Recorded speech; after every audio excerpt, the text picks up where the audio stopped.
NCERT class 9 science chapter 1 matter in our surroundings. Hello student, इस video में हम लोग इस लेसन के क्वेश्चन आंसर्स को पढ़ेंगे। इससे पहले की वीडियोस में हमने इस लेसन का पूरा एक्सप्लेनेशन पढ़ लिया है। अगर आपने वो वीडियो नहीं देखी है तो उसका लिंक डिस्क्रिप्शन में है। आज पढ़ते हैं इसके क्वेश्चन आंसर्स को। तो क्वेश्चन आंसर्स जो है वो आपके इंटेक्स्ट में भी दिए हुए हैं एंड लास्ट में एक्सरसाइज में भी दिए हुए हैं। तो एक्सरसाइज क्वेश्चन सॉल्व करने से पहले हम लोग बुक के अंदर जो क्वेश्चन रहते हैं उसको डील करेंगे। तो पेज नंबर 3 में जो क्वेश्चन है वहाँ पे दिया हुआ है, which of the following are matter, मतलब इनमें जो ऑप्शंस हैं इन सब ऑप्शन में से कौन सा सब्सटेंस जो है वो मैटर है। अब हम लोग को मैटर का डेफिनेशन लेसन में हम लोग पढ़े थे कि मैटर वो सारे सब्सटेंस होते हैं जिनका मास हो और वॉल्यूम हो, मतलब थोड़ा स्पेस ऑक्यूपाई करते हो। Anything that has mass and occupy space is called matter. तो अब यहाँ पे आप एग्जाम्पल्स में देखो, चेयर मास एंड वॉल्यूम है, एयर मास एंड वॉल्यूम इसका भी है, लव नहीं होता है, फीलिंग है ये तो, स्मेल नहीं होगा, हेट नहीं होगा, आमंड्स तो हाँ मास एंड वॉल्यूम है इसके पास, थॉट कोल्ड इनके पास नहीं है, स्मेल ऑफ परफ्यूम इसके पास नहीं है, लेमन वाटर इसके पास है। तो आंसर क्या हो जाएगा आपका, chair, air, almonds and lemon water. Question number 2, give reason for the following observation. एक ऑब्जर्वेशन है, इसका आपको रीजन देना है। तो ऑब्जर्वेशन क्या है, the smell of hot sizzling food reaches you several meters away, but to get the smell from cold food you have to go too close। तो क्या होता है कि जब कोई खाना गर्म होता है ना तो उसका स्मेल जो है वो आप तक आराम से पहुंच जाता है, लेकिन ठंडे खाने को स्मेल करने के लिए आपको उसके पास जाना पड़ता है। तो इसका रीज़न क्या है, तो the smell of hot sizzling food reaches several meters away as the particles of hot food have more kinetic energy and hence the rate of diffusion is more in comparison to the particles of cold food। अब next question देखते हैं, question number 3, a diver is able to cut through water in a swimming pool, which property of matter does this observation show। यानी कि जो एक driver होता है वो जब स्विमिंग पूल में डाइव करता है तो क्या होता है कि वाटर के बीच से वो निकल जाता है ना एकदम उसको कट करता हुआ। तो वो वाटर की ऐसी कौन सी प्रॉपर्टी है जिसके वजह से ये चीज़ जो है वो हो पा रहा है। तो क्या होगा कि a diver is able to cut through water in swimming pool, this observation shows that the particles of water have intermolecular space and less force of attraction. जो स्विमिंग पूल में जो वाटर है उसके पार्टिकल्स में क्या है, intermolecular space present है और फोर्स ऑफ अट्रैक्शन कम है, इसलिए वो कट हो जाता है। नेक्स्ट है, what are the characteristics of particles of matter. तो पार्टिकल्स ऑफ मैटर के क्या क्या कैरेक्टरिस्टिक्स होते हैं। फर्स्ट हो जाएगा, they have intermolecular space between them. Second हो जाएगा, they possess intermolecular force of attraction. और थर्ड हो जाएगा, the particles are continuously moving. Next है पेज नंबर 6 के जो क्वेश्चंस है वहाँ पे फर्स्ट क्वेश्चन दिया है, the mass per unit volume of a substance is called density. Mass per unit volume वो क्या है, डेंसिटी है।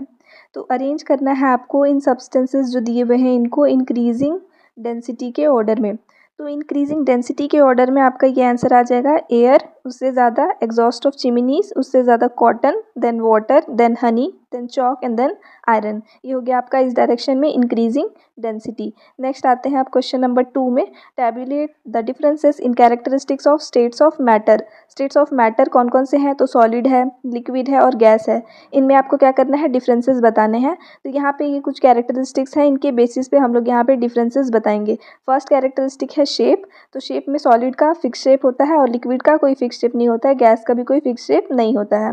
वॉल्यूम की बात करते हैं तो सॉलिड्स का फिक्स्ड वॉल्यूम होता है, लिक्विड्स का भी फिक्स्ड वॉल्यूम होता है, लेकिन गैस का फिक्स्ड वॉल्यूम नहीं होता है।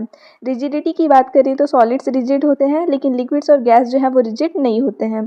कंप्रेसिबिलिटी की बात करें तो सॉलिड्स में कंप्रेसिबिलिटी एकदम नेग्लिजिबल है ना, लिक्विड्स जो है वो कंप्रेसिबल होते हैं एंड गैसेस पार्टिकल्स जो होते हैं वो हाईली कंप्रेसिबल होते हैं।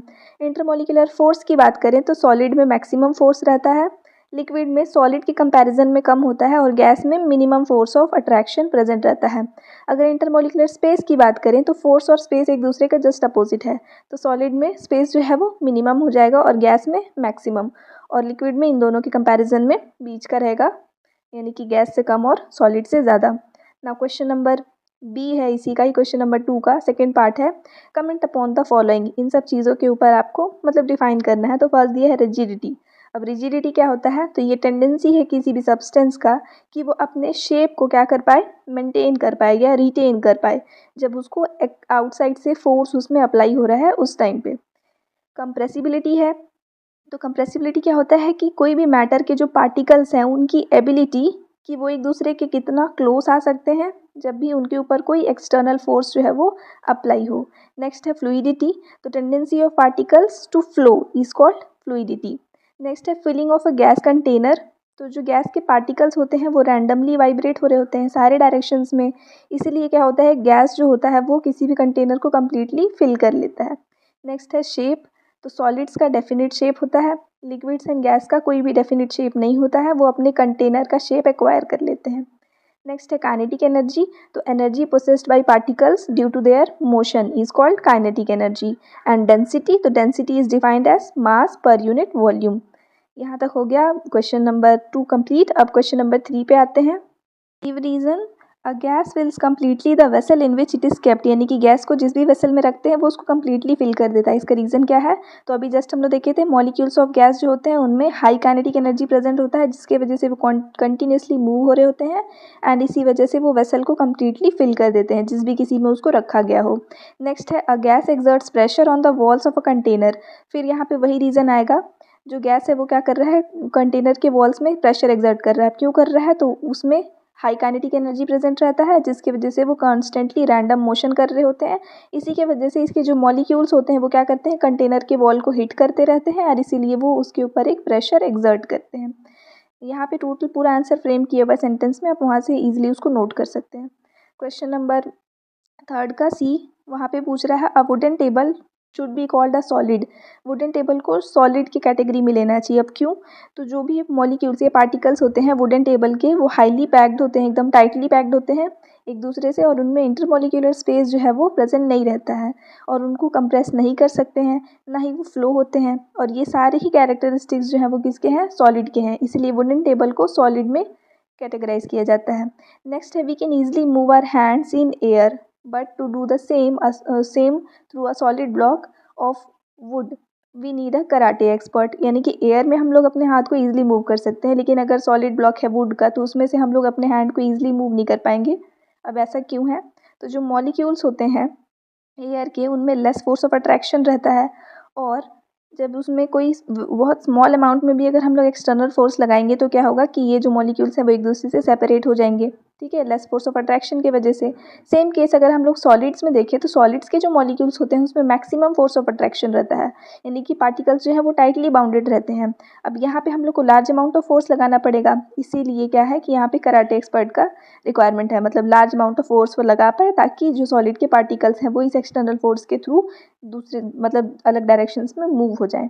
नेक्स्ट है फोर्थ क्वेश्चन में पूछ रहा है liquids generally have a lower density as compared to solids, लेकिन क्या होता है कि आइस जो है वो वाटर पे फ्लोट करता है। जब लिक्विड की डेंसिटी सॉलिड के कंपैरिजन में कम है तो आइस तो सॉलिड था तो वो वाटर पे फ्लोट क्यों किया? उसको तो सिंक हो जाना चाहिए था। तो अब इसका रीज़न आपको देना है। तो रीज़न क्या है कि आइस जो है वो सॉलिड तो है लेकिन उसकी जो डेंसिटी होती है वो वाटर से कम होती है, और क्यों होती है? तो उसके स्ट्रक्चर की वजह से होती है। उसका स्ट्रक्चर ऐसा होता है ना कि उसके जो मॉलिक्यूल्स होते हैं वो सारे केज लाइक स्ट्रक्चर्स फॉर्म करते हैं जहाँ पे उस केज के बीच में बहुत सारा वेकेंट स्पेस प्रेजेंट रहता है, और इसीलिए ये क्या होता है इसका डेंसिटी वाटर से कम हो जाता है और वो फिर वाटर के ऊपर फ्लोट होने लगता है। नेक्स्ट है आपके पेज नंबर 9 में दिए हुए क्वेश्चंस कन्वर्जन का है। टेम्परेचर स्केल कन्वर्जन है, केल्विन से आपको सेल्सियस में कन्वर्ट करना है। वैल्यूज़ यहाँ पे 300 केल्विन दिया है फर्स्ट वाला। अब हम लोग को पता है सेल्सियस और केल्विन में अगर कन्वर्ट करना हो तो ये फॉर्मूला अप्लाई होता है, जो भी केल्विन वैल्यू दिया है उसमें से आपको 273 माइनस करना होता है। तो यहाँ 300 दिया है तो 300 माइनस 273 करेंगे यानी कि 27 डिग्री सेल्सियस आएगा। उसके बाद 573 दिया है तो 573 माइनस 273 करेंगे, मतलब 300 डिग्री सेल्सियस यहाँ पे टेम्परेचर आएगा। नेक्स्ट है what is the physical state of water at, यानी कि इस टेम्परेचर पे वाटर कौन से स्टेट में रहेगा। पहला है 250 डिग्री सेल्सियस। हम लोग को पता है कि वाटर का बॉइलिंग पॉइंट होता है 100 डिग्री सेल्सियस। ये टेम्परेचर 100 डिग्री सेल्सियस से काफ़ी ज़्यादा है, यानी कि इस टेम्परेचर पे जो वाटर है वो गैसियस फेस में होगा। नेक्स्ट है 100 डिग्री सेल्सियस। अब ये तो बॉइलिंग पॉइंट है तो इस टाइम पे लिक्विड और गैस दोनों ही स्टेट में वाटर जो है वो प्रेजेंट रहता है। नेक्स्ट आते हैं क्वेश्चन नंबर 3 में। यहाँ पे पूछा है for any substance why does the temperature remain constant during the change of state, यानी कि जब कोई भी सब्सटेंस एक स्टेट से दूसरे स्टेट में चेंज हो रहा होता है तो उसका टेम्परेचर कांस्टेंट क्यों रहता है। अब देखो, जब कोई भी सब्सटेंस जो है वो एक स्टेट से दूसरे स्टेट में चेंज होता है, उस टाइम पे हम लोग वहाँ पे हीट अप्लाई करते हैं, ठीक है। हीट तो वहाँ पे डालते ही हैं। जो मॉलिक्यूल्स होते हैं ना उस मैटर के, वो इस हीट को क्या करते हैं, यूज़ करके अपना जो फोर्स ऑफ अट्रैक्शन रहता है उसको ओवरकम करते हैं और एक स्टेट से दूसरे स्टेट में कन्वर्ट होते हैं। तो यहाँ पे हीट क्या हो रहा है कि उनके इस स्टेट को कन्वर्ट होने में यूज़ हो रहा है, ठीक है। इसलिए टेम्परेचर यहाँ पे क्या हो रहा है, कांस्टेंट रह रहा है। और ये जो एक्स्ट्रा हीट है वो कहाँ गया, तो वो हिडन हीट के फॉर्म में उसके कन्वर्जन में वो यूज़ हो जा रहा है। इसी हिडन हीट को हम लोग लैटेंट हीट बोलते हैं और इसीलिए इस टाइम पे क्या होता है, टेम्परेचर जो है वो कांस्टेंट रह जा रहा है। नेक्स्ट है suggest method to liquefy atmospheric gases. कोई भी एटमॉस्फेरिक गैस को अगर लिक्विफाई करना हो तो आपको क्या करना पड़ेगा, सिंपल है, उसको कूल कर सकते हैं और उस पर प्रेशर अप्लाई कर सकते हैं। गैस को जब लिक्विड में कन्वर्ट करना हो तो सबसे बेस्ट तरीका होता है प्रेशर अप्लाई करना और एक तरीका होता है उसको कूल करना। तो ये हो गया। अब नेक्स्ट आते हैं हम लोग पेज नंबर 10 के क्वेश्चंस पे। यहाँ का फर्स्ट क्वेश्चन है, why does desert cooler cool better on a hot dry day. जब गर्मी होता है और ड्राई डे होता है ना, उस टाइम पे डेजर्ट कूलर जो है वो ज़्यादा कूलिंग कॉज करते हैं, ऐसा क्यों है। तो जो आउटर वॉल्स होते हैं कूलर के, उसके ऊपर क्या होता है, कॉन्स्टेंटली वाटर स्प्रिंकल हो रहा होता है। अब यही वाटर स्प्रिंकल होता जो है वो इवेपोरेट होगा और इवेपोरेट होने की वजह से क्या होगा कि जो ड्राई वेदर है वहाँ पे ये इवेपोरेटेड वाटर ईजिली जो है वो एब्जॉर्ब हो जाता है और इसी इवेपोरेशन के वजह से कूलिंग होता है। कहाँ पे, कूलर के अंदर वाला जो एयर होता है वो कूल हो जाता है। और जब उसके अंदर वाला एयर जो है वो कूल हो जाएगा तो यही एयर जो है वो फ़ैन के थ्रू रूम में भेजा जाता है। इसीलिए डेजर्ट कूलर्स जो होते हैं वो हॉट ड्राई डे में ज़्यादा कूलिंग इफेक्ट जो है वो शो करते हैं। नेक्स्ट है, how does the water kept in an earthen pot, यानी कि मटका बिकम कूल ड्यूरिंग समर, यानी कि समर सीजन में जो भी वाटर होता है ना अर्दन पॉट के अंदर, वो कैसे कूल हो जाता है। तो जो अर्दन पॉट होता है वो पोरस होता है, उसमें बहुत सारे पोर्स प्रेजेंट होते हैं और इन्हीं पोर्स में से जो वाटर है वो बाहर आ जाता है और इवेपोरेट होता है। और हम लोग को पता है इवेपोरेशन से क्या आता है, कूलिंग इफेक्ट, इसीलिए पॉट का जो वाटर है वो कूल हो जाता है। नेक्स्ट आते हैं क्वेश्चन नंबर 3 में। यहाँ पे पूछ रहा है, why does your palm feel cold when you put some acetone और पेट्रोल और परफ्यूम ऑन इट। जब भी अपने हाथ पे आप एसीटोन, पेट्रोल या परफ्यूम रखोगे तो वहाँ पे कूलिंग इफेक्ट जो है वो फील होता है, हाथ ठंडा हो जाता है। अब उसका रीज़न क्या है, तो ये सारे सब्सटेंस जो है वो इवेपोरेट हो जाते हैं जब वो एयर के कॉन्टैक्ट में आते हैं एंड इसी इवेपोरेशन की वजह से कूलिंग सेंसेशन जो है वो फील होता है। नेक्स्ट है, why are we able to sip a hot tea और milk faster in a from a saucer rather than a cup. अब ये जो सॉसर है, ऑब्वियसली इसका जो सरफेस एरिया है वो कप के कंपैरिजन में तो ज़्यादा होगा। अगर सरफेस एरिया ज़्यादा बड़ा है यानी कि रेट ऑफ इवेपोरेशन क्या हो जाएगा, फास्ट, और रेट ऑफ इवेपोरेशन फास्ट हो जाएगा तो कूलिंग इफेक्ट भी क्या होगा, फास्ट हो जाएगा। इसलिए सॉसर में जो है जो भी हॉट ऑब्जेक्ट है वो जल्दी कूल हो जाता है एंड इसलिए हम लोग उसको ईजिली सिप कर पाते हैं। Question number 5, what type of clothes should we wear in summer, मतलब समर में कौन से टाइप के क्लोथ्स जो हैं वो यूज़ करने चाहिए। तो समर में हम लोग को light coloured cotton clothes use करने चाहिए। अब लाइट कलर्ड इसलिए क्योंकि वो हीट को रिफ्लेक्ट करते हैं एंड कॉटन क्लोथ्स इसलिए कि वो पोरस होता है तो वो स्वेट को ईजिली एब्जॉर्ब कर सकता है एंड जितना जल्दी जो है वो स्वेट एब्जॉर्ब करेगा उतना ज़्यादा हम लोग को स्वेटिंग वहाँ पे होगा, इवेपोरेशन फास्ट होगा एंड इसीलिए वहाँ पे वो कूलिंग इफेक्ट देगा। अब आते हैं एक्सरसाइज क्वेश्चंस में। यहाँ पे फर्स्ट क्वेश्चन कन्वर्जन का है, फिर से आपको सेल्सियस में कन्वर्ट करना है केल्विन से, जैसे अभी पहले किए थे। तो सेम वही फॉर्मूला हम लोग फिर से यूज़ करेंगे, केल्विन माइनस 273। तो यहाँ दिया है 293, 293 माइनस 273 मतलब 20 डिग्री सेल्सियस, और 470 दिया है तो 470 माइनस 273 तो फिर आ जाएगा 197 डिग्री सेल्सियस। नेक्स्ट आते हैं हम लोग क्वेश्चन नंबर 2 पे। यहाँ पे भी कन्वर्जन है लेकिन इस बार आपको सेल्सियस से केल्विन में कन्वर्ट करना है। तो फॉर्मूला जस्ट रिवर्स में आ जाएगा, इस बार आपको डिग्री सेल्सियस में 273 ऐड करना पड़ेगा। तो 25 में 273 ऐड करेंगे तो 298 डिग्री, मैं यहाँ पे सेल्सियस लिख दी हूँ, ये 298 केल्विन रहेगा। और फिर यहाँ पे आप देखोगे 373 है तो ये 373 प्लस 273 यानी कि 646 केल्विन यहाँ पे भी हो जाएगा आंसर में। नेक्स्ट आते हैं क्वेश्चन नंबर 3 में। Give reason for the following observation. First, naphthalene balls disappear with time without leaving any solid. अब ऐसा क्यों होता है, तो जो नेप्थलीन बॉल्स होते हैं वो सॉलिड से डायरेक्टली गैसियस फॉर्म में कन्वर्ट हो जाते हैं, सॉलिड से डायरेक्ट वेपर स्टेट में without getting converted into liquid state. इस प्रोसेस को बोलते हैं सब्लिमेशन, और इसीलिए क्या होता है, कोई भी एक सॉलिड रेसिड्यू जो है वो वहाँ पे नहीं बचता है। सेकेंड क्वेश्चन है, we can get perfume smell of perfume sitting several metres away. बहुत दूर तक भी बैठे रहोगे तो भी परफ्यूम का जो स्मेल है वो आ जाता है। अब इसका रीज़न क्या है, तो जो पार्टिकल्स होते हैं परफ्यूम के वो वोलेटाइल सॉल्वेंट है एक्चुअल में, और वो क्या होगा, बहुत ही ईजिली डिफ्यूज़ हो जाएगा, बहुत फास्ट डिफ्यूज़ हो जाएगा। इसलिए वो एक जगह से दूसरी जगह बहुत ईजिली पहुंच जाता है और बहुत सेवरल मीटर्स तक, मतलब वो बहुत ईजिली कैरी हो जाता है, एंड इसीलिए हम लोग को बहुत दूर तक उसका स्मेल जो है वो आ जाता है। Next, arrange the following substances in increasing order of force of attraction between them. यानी कि फोर्स ऑफ अट्रैक्शन किस में ज़्यादा है, तो वाटर, शुगर और ऑक्सीजन दिया है। यहाँ पे वाटर जो है वो लिक्विड है, शुगर जो है वो सॉलिड है, और ऑक्सीजन जो है वो गैस है। अब फोर्स ऑफ अट्रैक्शन की बात करें तो सबसे ज़्यादा फोर्स ऑफ अट्रैक्शन किस में रहता है, सॉलिड्स में रहता है, तो हाईएस्ट यहाँ पे हो गया शुगर का। उससे कम लिक्विड में रहता है तो उससे कम हो गया वाटर का, और सबसे कम गैस में रहता है तो गैस यानी कि ऑक्सीजन उसमें सबसे कम। इस डायरेक्शन में आपका आ रहा है increasing order of force of attraction.